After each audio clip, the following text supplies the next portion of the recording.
Nasa linya natin, Atty. Paulo Tamase, Constitutional Law Professor at Associate Dean College of Law, UP Diliman. Atty. Tamase, Igan at Cathy, good morning. Good morning, attorney. Good morning, Igan, Cathy, at sa inyo mga taga-subaybay. Lahat tayo nanonood. Day Oo. 8 ng impeachment trial. Isinalang sa witness stand Si si NBI Director Matibag. Matibag. Although nangyari ito, panahon pa nung naunang direktor. Mhm. Okay, dun sa takbo ng impeachment trial, naiinip ang publiko eh. Bakit hindi dumidiretso sa paksa? Pati educational background ng witness eh. Haba-haba kahapon eh. Opo, no? Siguro kasi nag-decision po yung impeachment court or yung Senado natin na kumopya, kumuha ng madaming rules na normally sa normal courts, ordinary courts lang po nakikita.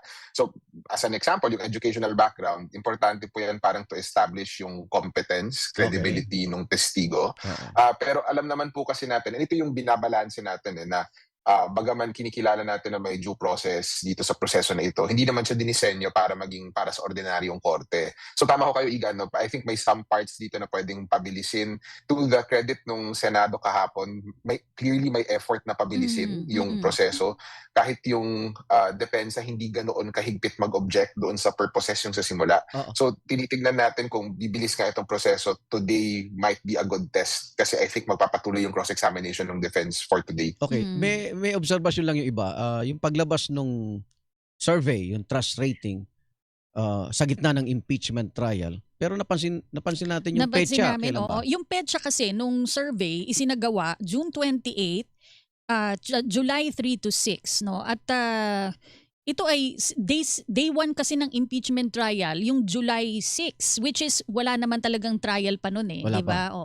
Presentation pa lang ng defense. Listahan ng witness nila. Oo, tsaka yung mga pinakilala pa lang na in-enter yung pangalan ng mga defense lawyers tsaka prosecutors.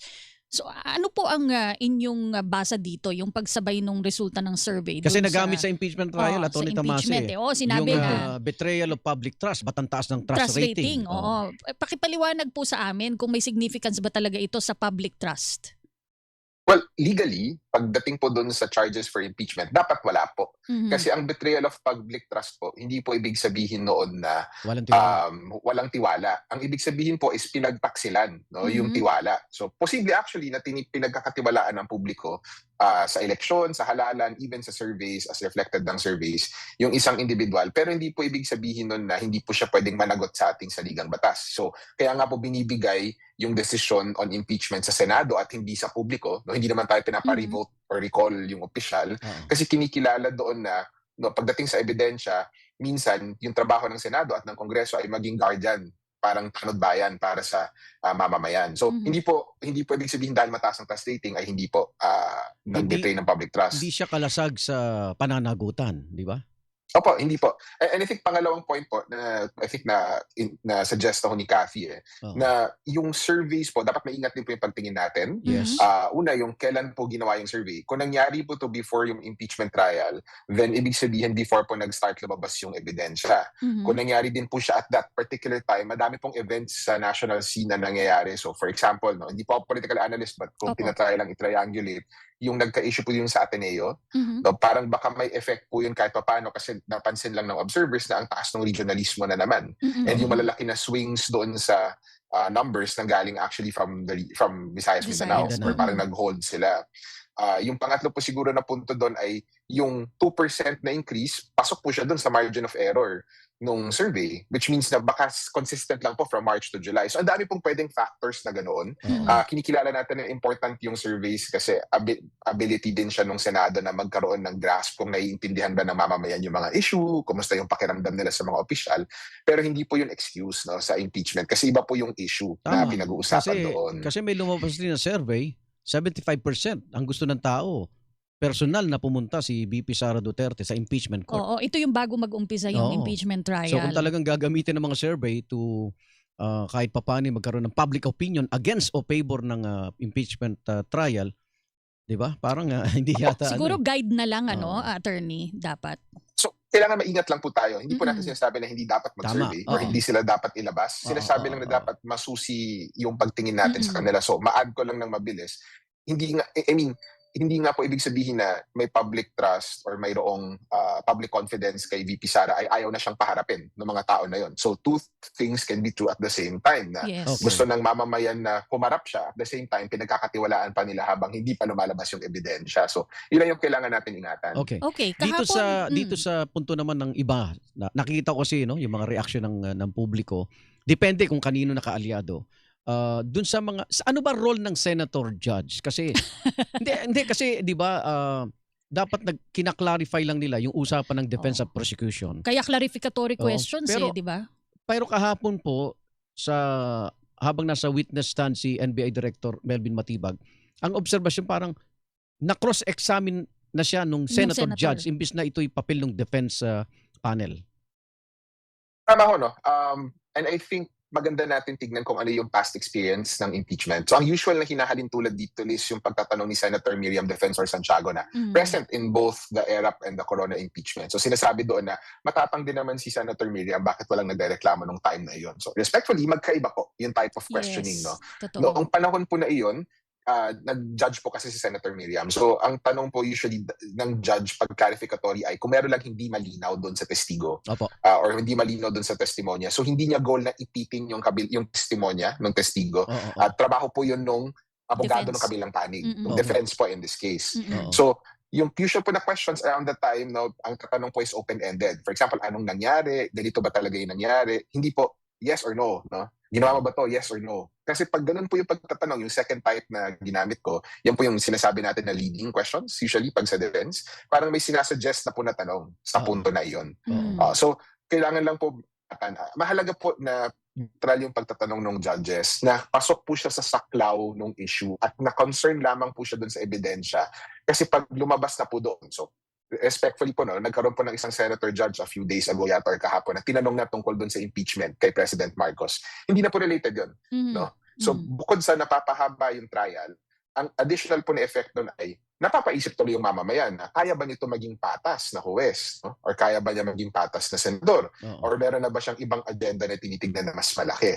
So delikado po iyon sa Senado kasi baka mawalan po ng kumpiyansa doon sa abilidad ng Senado na desisyonan ito ng patas. Oo. Mhm. Okay. Pero pwede siyang pangimasukan ng presiding officer na pag nakikita niya out of order na. Lumilihis na, sabi mo nga. I think ito mas mahirap pa na tanong. No? In terms of kung pwede po ba gawin, like legally pwede po ba gawin, in theory pwede po. Kasi control Oo po nga. talaga ng presiding officer yung proseso. Of course, kung out of order naman mismo yung presiding officer, pwede siyang baliktarin ng Senado mismo. Boboto lang sila, di ba? Okay. Pero iba ho yung legal nun sa political na aspeto. So for example, in past impeachments, mas malaki po yung mayorya na hawak nung majority at the time and therefore yung presiding officer si Senator Enrile, si Senator Pimentel, mas komportable sila to make those calls kasi kahit papaano alam nila na hindi, parang hindi polarized yung Senado as much as today. So medyo ngayon mas mahirap gawin yung ganoon na calls and I think yung tentativeness ng Senado dito sa trial, nanggagaling din siya dun sa fact na hati kasi sila. Oo. Sobrang hati nila sa gitna and therefore maselan din. Kaya binibigyan ng, so for example lang Igan sorry. Sige, okay lang. napapasa- Hindi, okay lang. Pag tinignan niyo yung sa Wednesday last week, no, mukhang may desisyon na pala nung caucus pagkatapos na, sige, buksan natin yung Ayun, dokumento. so, Yeah, ito oo po nga. yung Pero subpoena. Ito po yung sa Oo. subpoena, no? Para dun sa bank records and BIR records. Opo, parang mayroon ng desisyon, but I think to accommodate, and hindi po natin alam kung ano nangyari sa caucus, but potentially, possibly to accommodate yung concerns ng senator judges na ayaw pagbigyan yung proseso na iyon or ayaw pagbigyan yung request, pumayag sila na, sige, pag-usapan natin sa pang-araw. So obviously may effect yung delays, no? Sa delays, yung Oo. mga ganoon na tentativeness. Oo. And therefore, but nakita din natin yung kahalagahan ng focus na actually may mga pamamaraan yung Senado sa tradisyon niya na potentially pwede nilang pag magkaroon ng consensus. And proseso lang naman to, dapat siguro mas mabilis tayo. Tama. Baka mas makatulong ho yung mas madalas na pagkukokos nila. Oo. Okay, Doon kahapon. pumapasok yung Igan, yung political aspect nitong impeachment trial, Oo. attorney. Sana political aspect, hindi alliance. Opo, no? Yun po, kinikilala natin na sa korte po kasi, and honestly from a scholarly perspective, sa korte po natin, lalo na yung multi-member courts, nangyayari din pong itong parang negotiation. Mhm. So hindi naman po siya abnormal.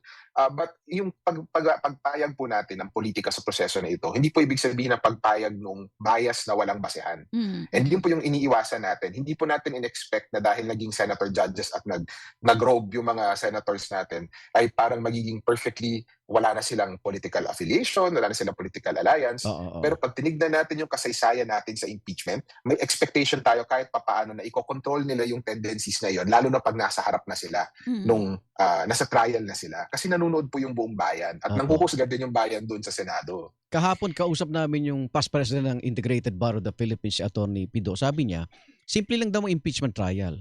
Dapat ang sagutin ng mga senator judge ay kung karapat dapat bang manatili pa sa pwesto si VP Sara Duterte. Pagka panood ko kahapon Tagalog ng hearsay. Parang ang layo yata sa dapat tumbukin. Tama po, no? And I think ito yung respectful pushback ko rin kasi ilang beses na rin natin narinig yung mga senador na parang law classroom ito or parang para ito sa benefit ng mga nag-aaral para sa bar exam or para sa mga law students. Actually, hindi po lahat yun related sa purpose ng impeachment. Kaya nga, Yung purpose po niya ay litisin lamang yung opisyal kung dapat pa ba siyang pagkatiwalaan sa pwesto at kung hindi na po ay kung tanggalin siya at i-disqualify siya in the future. Oo. So maganda po yung ibang objectives na yon, matuto lahat kung ano ibig sabihin ng hearsay, pero nagiging distractions na po kasi sila at this point. Yung isa pong disappointing in the last 3 weeks ng impeachment trial ay, and hindi po natin mapipigilan, no, yung analysis after every trial, ang concern ay sino ang nakapuntos na abogado. Oo nga, Sino abogado yung successful. ganun ba Oo, dapat? parang 1-0, 1-1. Nakikita ko sa social media. Ganun po ba dapat ang ating pag-appreciate nitong impeachment hearings? Dapat po hindi. Dapat po yung trabaho po ng abogado ay padaluyin lamang yung ebidensya Tama. at padaluyin lamang yung testimonya. Tama. So kung hindi na po tayo nakafocus doon sa testimonya at nakafocus tayo doon sa tagapagdaloy, then nawala na po yung punto nitong proseso na ito. So nakita din po natin in the last few days, every time nagsisimula yung proceeding, bilang po yung araw kung saan hindi siya nagsimula sa isang manifestation ng isang senador, sa technical na objection doon sa proseso, or something na completely unrelated doon sa process. Pero pumunta po tayo lahat para lang aralin at intindihin kung ano yung 4 na articles na yun, at kung napatunayan po ba yun or may depensa. Oo. So marami pong self-restraint na kailangan on the part of yung na mga characters, quote-unquote, dito sa impeachment trial. But certainly, sa part po ng media, sa part po ng mamamayan, importante din po yung pushback na yun. I think nakita natin siya last week. Okay. Yung parang naiinis na yung mga tao kasi hindi umuusad, no, dahil din Tapos sa legalities. ang daming personal din na issues na hindi naman related sa trial, di ba, attorney? Opo, maganda po yung explanation ni Senator Cheese, I think 2 days ago, na parang humingi ng dispensa sa mamamayan or sa nanonood. Kasi ito yung nagpupulong sila habang nag-meet sila sa impeachment court na hindi sila nag-meet as a Senate. And usually, ito mga personal issues nila, ginagawa siya sa privilege speech, no? Na nangyayari yun sa legislative floor, sa plenaryo. So parang siguro hindi makapag-intay or naiinip, no? Gusto na ilahad or ilabas yung saloobin na yun. I think, kung siseryosohin po ng bawat senador yung trabaho at tradisyon ng Senado sa impeachment, parang ang taas po dapat na expectation ng mamamayan sa kanila. Na hindi muna kayo ang isipin nyo yung mamamayan, isipin nyo yung impeachable officer at yung mga issue na pinag-uusapan. So hindi pa naman too late, 3rd week of what might be a few months, may chance pa ho na bumalik doon sa kulma ng impeachment na mas nakasanayan natin at doon sa forma na yung mamamayan mismo hindi na-exclude. No? Kasi umabot na tayo sa usapin na ayaw makipag-usap sa isang hindi abogado. I think out of context yung statement na yun ni Senator Joker, or yung parang the idea na yung mga abogado lang dapat, kailangan lengguwahe ng abogado yung ginagamit para sa proseso na ito. So, di kung ganun po, sana pumunta lang tayo sa korte at hindi sa impeachment. Oo, at hindi na lang i-televise, attorney, para makita ng taong bayan. Tama po. So, yun po, kailangan lang po natin alalahanin yung purpose nitong proseso na ito. No? Mag-focus doon sa issues. And kung nililihis na po tayo dito sa mga issue na ito, push back. Kasi nagre-respond naman po yung Senado natin. Nakita natin kung gaano bumilis din kahit papaano yung ibang proseso in the last few days. No? Okay, hopefully faster pa. Oo. Dito sa issue ng subpoena nga, dito sa mga bank at tax records, sabi ng depensa, fishing expedition. Gusto ko lang malaman, paano yung mga susunod pang isasubpoena? Dahil nasa impeachment trial na tayo na hindi nakuhang ebidensya dun sa Kamara. Pwede bang akusahan sila ng ngayon pa lang sila nangangalap ng kaso laban kay VP Sara? At ganun po ba talaga yon? Dapat kumpleto na ebidensya mo bago mag-umpisa yung pagdinig? Hindi po, no? Kahit kasi meron pong innovations yung korte natin in the last 10 years na parang ang intent ay kung ano yung ebidensya na meron ka, ilabas mo na yan sa simula pa lang. Pero una, nag-a-apply po yun sa korte. Hindi po yun nag-a-apply sa impeachment trial. But pangalawa, hindi kahit sa normal po na korte, hindi po pinagbabawal yung paglabas ng ebidensya na hindi pa available sa simula.